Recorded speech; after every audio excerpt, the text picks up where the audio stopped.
Hi guys, welcome to another review, or rather a preview of coming reviews. These are the IEMs that I have been listening to over the last couple of, I would say 2 weeks more or less, give or take, some a little bit less than that. But these are the IEMs that I will be reviewing now in the coming days. If there is any particular IEM that you would like me to start with, I have no issues with you guys telling me which one or which ones you would like me to begin with the reviews. But anyway, let me kind of take it through what I've got here. On the top there, on the left hand corner, I have got this, the Blon Book. Next to that, I've got the KZ AM16, but the balanced version with less bass. Next to that, I've got one of two Tanchjims, excuse me, the NORA, and then the FORCE, okay, which is that one over there. Next to that, I've got the BQEYZ Winter2, alright, there we go. Underneath that, I've got the latest from ZIIGAAT, the Horizon. Alright, next to that, the Plunge Unity. Next to that, the KZ Taurus, a two dynamic, not a two dynamic, it's a two dynamic, supposedly gaming IEM. Next to that, I've got the OP24, which is an IEM which comes from the house of TRN. And on the left hand side, I've got the Dita Prelude. So a nice selection, a varied selection, single DDs, hybrids, tribrids, a nice, I think a nice couple of days to bring you guys some very interesting reviews. Just a quick first impression of the IEMs that are here. With regards to here, the Blon Book, as you guys know, it's a dual DD. It's not the first dual DD that they've had. This has a 10 and a 6mm, and I have to say that I was pleasantly surprised. Although, let's put it this way, the graph doesn't look exactly the nicest.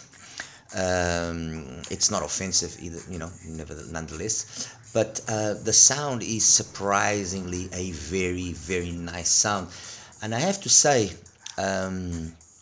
maybe I don't want to reveal too much, but I have to say that when you consider the last releases from Blon and even their collaborations with HPB and Zeus, I would probably say that the book is the first IEM from them in a very long time, actually, that actually tries hard to sound good from the get-go, and rekindles a little bit of the magic of the Blon 03. So a very interesting IEM, priced around $25. I've seen it a little bit more than that. I've seen it at around $30, but roughly $25-30. So not a bad price when you consider what we have there. It's an all metal shell, decent cable, actually brings some nice dips. Interesting, very interesting. Next to that, the AM16, but the balanced version. And if you guys recall, I praised highly the bass version, and this one basically takes on that formula of the regular bass version and improves upon it. To cut a long story short, I like both of them. I have to be honest. I like both the bass and I like both the balanced version. What would have been the ideal, if you guys ask me? Well, the ideal would have been for it to have a switch to change over the bass quantity from the two, because the difference is basically just in the bass quantity. But if the bass version was perhaps a little bit overly bassy, this one, yes, it does balance it out without losing still that very much DD-like presentation of the bass.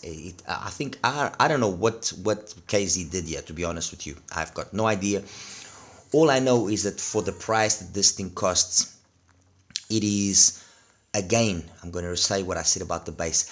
The AM16 is without a shadow of a doubt, without any possible contest, the best all BA IM that's out there currently, under $100, easily under $100. And I have to admit, I have to say it solidly, that it gives its own AS24 brothers and the Sonata, and it gives them a serious run for their money, okay? And it really goes up against much more expensive all BA IMs, and really brings it to them. That's, I mean, this, I'm not in any way shilling or exaggerating. I think that if you guys have the possibility, give this a listen, because you are going to be impressed. And never forget two things: you will be listening to a $40 set, basically. So, you know, there is very little that you're going to be able to nitpick on it. It's as simple as that. All right, so this is really solid. Next to that, the Tanchjim NORA, and wow, what a nice single DD. I mean, honestly, Tanchjim is being on a roll, in my opinion, lately. They've released some seriously solid IMs, you know, lately, after a period of perhaps some lackluster releases. But you know, the Tanchjim 1, the Bunny, the Zero Ultra, the NORA now, well, actually the Fusion, and the NORA now, very nice, very nice. It's got, you could say it's got some of the traits of the Origin, but maybe because of the fact the shell is a resin plastic shell, and some of the novelties that they've also introduced here to the driver, it sounds really good. It sounds really solid, very musical, definitely a very nice sounding IM. Next to that, the Force, 2 DDs, collaboration done with Effect Audio. And again, I mean, there's very little that I can honestly criticize. It is a seriously good, really good sounding IM. It's got the Tanchjim signature, the bass in the right amount of, you know, the right quantity, a flawless mid-range presentation, much like the NORA. I mean, everything just the right amount. That's all I can say.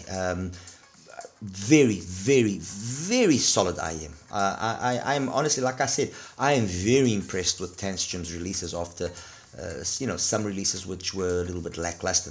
Very nice, seriously very nice. Next to that, the BQEYZ Winter, and what can I say? A phenomenally good IM as well from BQEYZ. I was a big fan of the original Winter.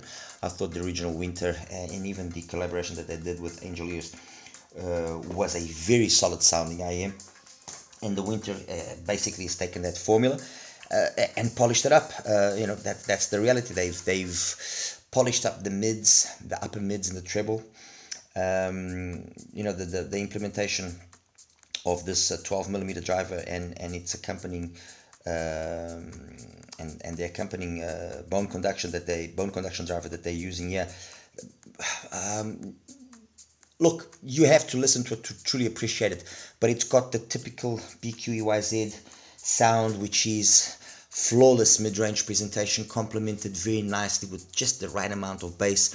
Not a bass monster in terms of the low end extension, but the clarity, the quality of the bass is just phenomenal, truly phenomenal. I mean, it's basically like every single BQEYZ. They are not the most bassy IMs, but the quality of the bass presentation is just absolutely flawless.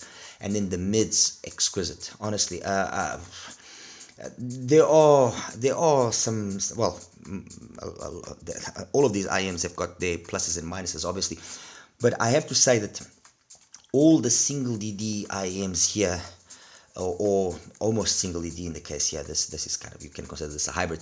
They are just incredible sound. I mean, phenomenal, honestly, phenomenal. Dita Prelude. What can I say about the Dita Prelude? I can say that all the hype that has been given about it is deserved. It is. I didn't find it to be like some people said that they found the bass to be a little bit laid back or not on the same level as the mids and the highs. I'm gonna say, you know what? Incredible sounding IM. That's all I'm gonna say.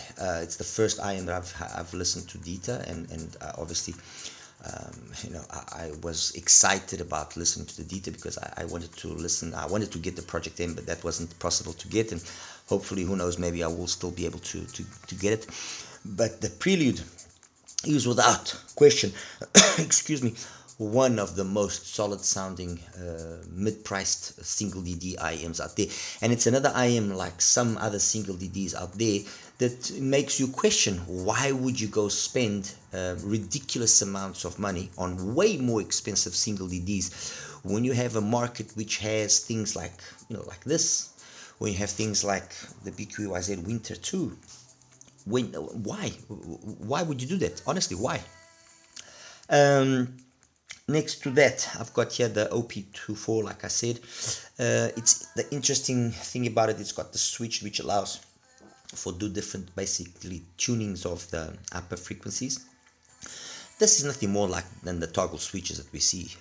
It's as simple as that. But that, yeah, they've put it in a rotary fashion, and I have to say I like this rotary fashion. I would have liked a little bit more settings, to be honest with you. That it's only once, there's only basically two settings, either the one that you have it in or then the other one, so you get two sound profiles in essence. I would have liked maybe a third setting would have been nice, just to give it a little bit more versatility. And again, I have to say that I was very impressed with the 2.4. I wasn't expecting, especially when you consider the price of $50, I wasn't expecting this sort of sound. Clean mids, very clean mids, you know, not aggressive in the extension up top, nice clear bass. I mean, it's nice to, honestly, I get very excited when I see brands like TRN and KZ and CVJ, which are known for being the lower end of the market. Let's put it that way, okay? Let's be realistic. These are brands which in essence have in their past been the budget way of entering chi-fi. I mean, this is not QDC, this is not Moondrop, that's the reality. But at the same time, I have to say that the quality of the products that they have been releasing, I mean, TRN has been on an absolute roll lately. You cannot but be impressed. That's the truth. So very nice IEM. The KZ, the Taurus, as I was saying, 2 DDs. This is really budget to 2 8mm DDs. And again, wow, you know, wow, I was really impressed. Much like the AM16, I wasn't expecting this. I really wasn't. I don't know which series of 8mm drivers they're using here, but it looks like an older series. I'm not sure if it's an XUN driver. I don't think it's an XUN driver, but it's not the same line of drivers as the Super Linear either. But whatever driver they're using here, nice implementation. It's nicely done. KZ has made a little bit of a reputation for having some really good 2 or 3DD IEMs. I mean, the Caster Pro, the Trio, the Vader, and now you know, the Taurus as well. They had another one. I'm trying to remember the name of it. Was it the Gala? I'm not sure. They had another cheaper one as well. I also don't remember the name. So they've got quite a few IEMs now. So you can say that they've gathered a bit of experience, and honestly, really nice. If there is anything that you can maybe, I don't know, I'm not gonna, it's not a criticism, but when you got something like the Caster Pro and the Caster Harman, the Caster Pro, but the Harman version, the bass version and the Harman version, you set the bar really high. And so, you know, something like this, the difference in price between this and those two is so little that you know, you question yourself a little bit. But the truth is that this is really solid. Unity, wow. Like I said, you know, Again, another IM, like the Dita, like the BQEYZ. Why spend stupid money? And excuse my aggressiveness in saying this. Why spend stupid money when you have this sort of quality? And you know, it's $230, $240. I don't recall now. Why? Everything about the you know, the Unity just screams premium, in my opinion. Honestly, I don't see why it would be a far cry for me to say that this is on par with something like the Twilight. I don't think it's in any way ridiculous me saying that.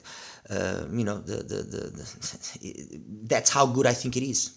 I think I haven't heard the Twilight, okay, unfortunately, but I've heard other $500, $600 IEMs, and this is on par with those IEMs. That's the reality. This is really, in my opinion, that good. The thing that impressed me the most about the Unity was how open the sound is, how airy the sound is. Something that, by the way, the Dita also does very well. I have to admit that the Prelude also does that really well. But the Unity, it takes it just a little bit further still. It takes it just that little extra special, you know, it has just that little extra, little bit more wow factor when it comes to that. Maybe the bass on the Dita might at times be a little bit more solid, but honestly, I really, as of now, I've got absolutely no flaw that I can put on the Plunge audio. And finally, here the Horizon from ZIIGAAT. And again, you know, beautiful shell, very nice implementation. This is an implementation kind of similar to the CKLVX, the CK2V, if you guys recall, so microplanar DDs and BAs. And once again, ZIIGAAT has hit the nail on the head, 120%. Really, really impressive sound. That's all I am gonna say for now. I was truly impressed by the overall balance that they were able to strike between the three driver types. The integration of the three driver types has been flawless, in my opinion. It's like one solid wall of sound. It's as simple as that. It's one solid wall of sound, and the Horizon sounds absolutely incredible. It's as simple as that. Absolutely incredible. I've heard criticisms from people saying, ZIIGAAT and QEYZ and so on and so forth are launching IEMs every day, and Linsol shouldn't do that, and this and that.